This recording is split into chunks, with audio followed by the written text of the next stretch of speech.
Bike டாக்ஸிகள் இயங்கலாம், ஆனால் விதிமீறல்களில் ஈடுபடக்கூடாது என அமைச்சர் சிவசங்கர் நியூஸ் 18க்கு பேட்டியளித்திருக்கிறார். அதை பார்க்கலாம். இந்த பைக் டாக்ஸிகளுக்கு கட்டுப்பாடு தினசரி விசாரித்து அதற்கான அறிக்கைகள் தரணும்னு சொல்லி என்ன விஷயம் சார்? இல்லை, இந்த பைக் டாக்ஸி ரேபிடோங்கிறத பொறுத்த வரைக்கும் பல்வேறு குழப்பமான சூழல் இருக்கு. ஒன்றிய அரசு அதில் இன்னும் ஒரு தெளிவான முடிவிற்கு ஏற்கனவே வரவில்லை. ஒரு பக்கம் பைக்குகளை வாடகைக்கு விடலாம் என்பது ஏற்கனவே ஒன்றிய அரசு நடைமுறை கொண்டு வந்து விட்டது. கார்களை தானே ஒருத்தர் வாடகைக்கு எடுத்து அவரே ஓட்டிட்டு போகலாம், பைக்கு அதே மாதிரி எடுத்துகிட்டு ஓட்டு போகலாங்கலாம் அவங்க கொண்டு வந்துட்டாங்க. இப்போ அடுத்த கட்டமாக பைக்குகளை இயக்குவதற்கான நடைமுறையும் அவர்கள் செய்து கொண்டிருக்கிறார்கள்.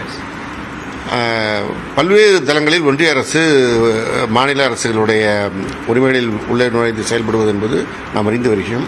ஆனால் இது போன்ற விவகாரங்கள் இந்தியா முழுமைக்குமான ஒரு செயல்பாடாகத்தான் இருக்கும். எனவே ஒன்றிய அரசினுடைய நிலையை நாங்கள் கண்காணித்துக் கொண்டிருக்கிறோம். இன்னொரு புறம் ஆட்டோ ஓட்டுநர்கள் அவர்களுடைய தொழிலுக்கு இது பாதிப்பாக இருப்பதாக சொல்லி இது குறித்து நேற்று புகார் சொல்லி அது குறித்து ஒரு போராட்டம் ஆர்ப்பாட்டம் என்கின்ற அளவிற்கு போயிருக்கிறார்கள். எனவே அந்த பேச்சுவார்த்தையின் அடிப்படையில் விதிமீறல் இல்லாமல் பைக்குகள் இயக்குவது குறித்து ஆய்வு மேற்கொள்வதற்கு நடவடிக்கை எடுக்கப்பட்டிருக்கிறது. ஆனால் ஒன்றிய அரசு, நீதிமன்றம் இவைகள் என்ன ஒரு முடிவுக்கு வருகிறார்களோ அந்த அடிப்படையில் தான் நாமும் செயல்படக்கூடிய சூழல் வரும்.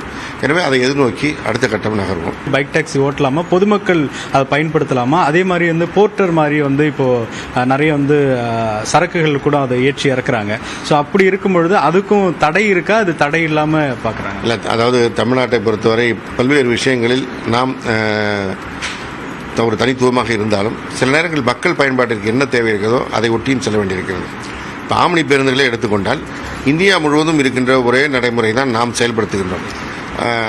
ஆம்னி பேருந்துகள் ஒரு குறிப்பிட்ட இடத்திற்குள் இயங்கக்கூடாது. அது வாடகை ஒப்பந்தத்தில் இயங்குகின்ற ஊர்தியாகத்தான் இருக்க வேண்டும். ஆனால் சில இடங்களில் மக்கள் பயன்பாட்டிற்கு தேவைப்படுகிற இடங்களில் மக்கள் கூடுதலாக பயணிக்கின்ற நேரங்களில் அந்த செயல்பாடுகள் நாம் நீதிமன்றத்தின் வழிகாட்டுதல்படி செயல்பட வேண்டிய சூழல் இருக்கும்.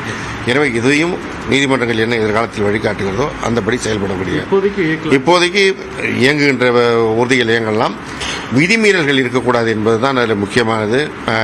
இன்சூரன்ஸ் இருக்க வேண்டும், ஓட்டுநருக்கு லைசன்ஸ் இருக்க வேண்டும், அந்த வாகனம் எப்படி பதிவு செய்யப்பட்டிருக்கிறது என்பதெல்லாம். ஏன்னா ஒரு சிறு விபத்து நடந்தால் கூட அதில் பின்னாடி உட்கார்ந்துட்டு போகிறவங்களுக்கு எந்த பாதிப்பும் வந்துடக்கூடாது. எனவே அதையெல்லாம் கவனத்தில் கொண்டு செயல்பட வேண்டும் என்பதற்காக தான் இந்த விதிமுறை பொது கொடுக்கப்பட்டது. இப்போ இன்சூரன்ஸ் இப்போ பொதுவாக எல்லா பைக்குக்கும் வச்சிருப்பாங்க. இப்போ இந்த கமர்ஷியலாக ஓட்டுறவங்களுக்கு பின்னாடி இருக்கவங்களுக்கு இன்சூரன்ஸ் அப்படிங்கிறது தேர்ட் பார்ட்டி இன்சூரன்ஸ் இதெல்லாம் கம்பல்சரியாக செக் பண்ணுவாங்க. ஆமாம், கம்பல்சரியாக இருந்தால் தானே முடியும். நீங்கள் பின்னாடி உட்காந்து போகிறவங்களுக்கு அதில் கவரேஜ் இல்லைன்னா அப்புறம் அவங்களுக்கு எந்த விதமான பாதுகாப்பு கொடுக்க முடியும்? எல்லா விதத்துக்கும் அரசே எல்லாத்துக்கும் பொறுப்பேற்பது என்பது இயலாத காரியம். அந்த சம்பந்தப்பட்ட ஒரு தொழிலாக செய்கிறவர்கள் இதற்கான முன்னேற்பாடுகளும் இருக்க வேண்டியது அவசியம். கிட்டத்தட்ட 4 லட்சம் பேர் இப்போதைக்கு இருக்கிறதா சொல்றாங்க. 4 லட்சத்திற்கும் மேற்பட்டோர் இந்த ரேபிடோ, அதே மாதிரி ஸ்விக்கி, ஜொமேட்டோ அப்படி நிறைய மொபைல் ஆப் மூலியமா பயன்படுத்துறாங்க. இப்போ இது எல்லாருக்கும் இந்த கட்டுப்பாடுகளா அல்லது ரேபிடோ மட்டும் இந்த பைக் டாக்ஸி ஓட்டுறவங்களுக்கு மட்டும் கட்டுப்பாடு? எல்லா வாகனங்களுமே தணிக்கைக்கு உட்படுத்தப்படும். அதாவது நீங்களே பார்த்துப்பீங்க, காவல்துறை ஏற்கனவே தணிக்கை செய்து கொண்டிருக்கிறார்கள். அதே போன்ற போக்குவரத்துறையும் தணிக்கை செய்யும். ஒரு அடிப்படை பாதுகாப்பு என்பது மிக முக்கியமானது. எனவே அது குறித்த ஆய்வுகள் தொடரும். இப்போ தொடர்ச்சியாக இந்த விதிமீறல்களோடு அவங்க ஓட்டுறாங்க அப்படின்னா அவங்களுக்கு எந்த மாதிரியான நடவடிக்கை பாயும்? முதற்கட்டமாக அபராதமா அல்லது அவங்களுக்கு அந்த ரத்து செய்யும் பண்ணவுமா உரிமை? இல்லை, ரத்து செய்யறதுலாம் அடுத்தடுத்த கட்டம் தான் இருக்கும். முதற்கட்டம் அவர்களுக்கான வார்னிங், அபராதம் இது போன்ற சட்ட ரீதியான நடவடிக்கை தான் இருக்கும்.